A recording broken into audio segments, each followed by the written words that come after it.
নমস্কার, আমি জ্যোতিষতন্ত্র পি কুমার বলছি মন্ত্রের যন্ত্র থেকে।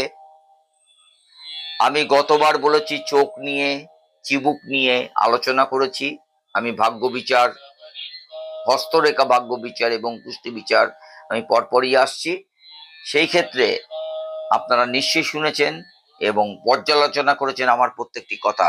তার আগে সাবস্ক্রাইব, শেয়ার এবং লাইক আপনারা করবেন, যাতে আমার এই মন্ত্রের জন্য অনেকের হাতে পৌঁছে তারা যেন উপকৃত হয় এবং নতুনত্ব কিছু জানতে পারে। মন্ত্রের যন্ত্র সব সময় নতুনত্ব কিছু প্রেজেন্টেশন করে। যাই হোক, আজকে আমি আপনাদের আরম্ভ করছি নাভি নিয়ে। চওড়া ও গভীর গর্ভ মানে গর্তযুক্ত যদি কোনো নারী বা পুরুষের নাভি আপনি দেখতে পান, তাহলে আপনি ভাববেন এটা কিন্তু খুব শুভ একটা অধ্যায়। আর মাছের পেটের মতো হলে কি হতে পারে আপনার? যদি আপনি দেখেন বা আপনার আত্মীয় স্বজন লোকদের কাছে যদি দেখেন যে মাছের পেটের মতো আপনার নাভি, সেই ক্ষেত্রে কি হবে? তাহলে হবে ব্যবসায়ী, ধনবান এবং সুখী।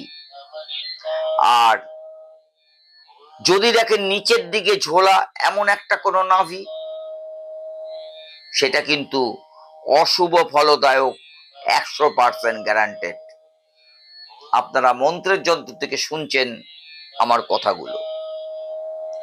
আর ঊর্ধ্বমুখী হলে কি হবে? যদি কোনো নাভি দেখেন ঊর্ধ্বমুখী, সেই ক্ষেত্রে দূরদৃষ্টি সম্পূর্ণ ব্যক্তি সেই ব্যক্তি হবেন। আর নিম্নমুখী যদি হয় তাহলেও কিন্তু শুভ।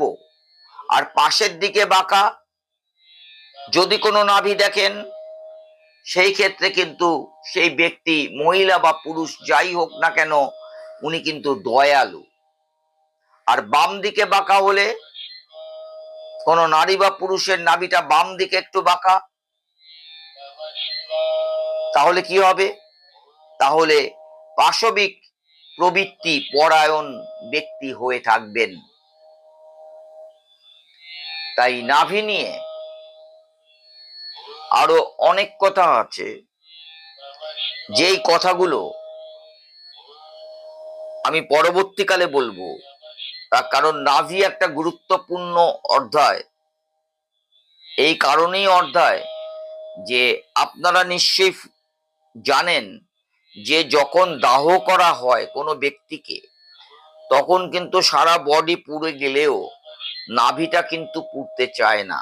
অর্থাৎ হচ্ছে নাভির সাথে কিন্তু আমাদের শরীরের প্রত্যেকটা শিরা উপশিরার সাথে ভীষণভাবে কিন্তু একটা যোগাযোগ আছে।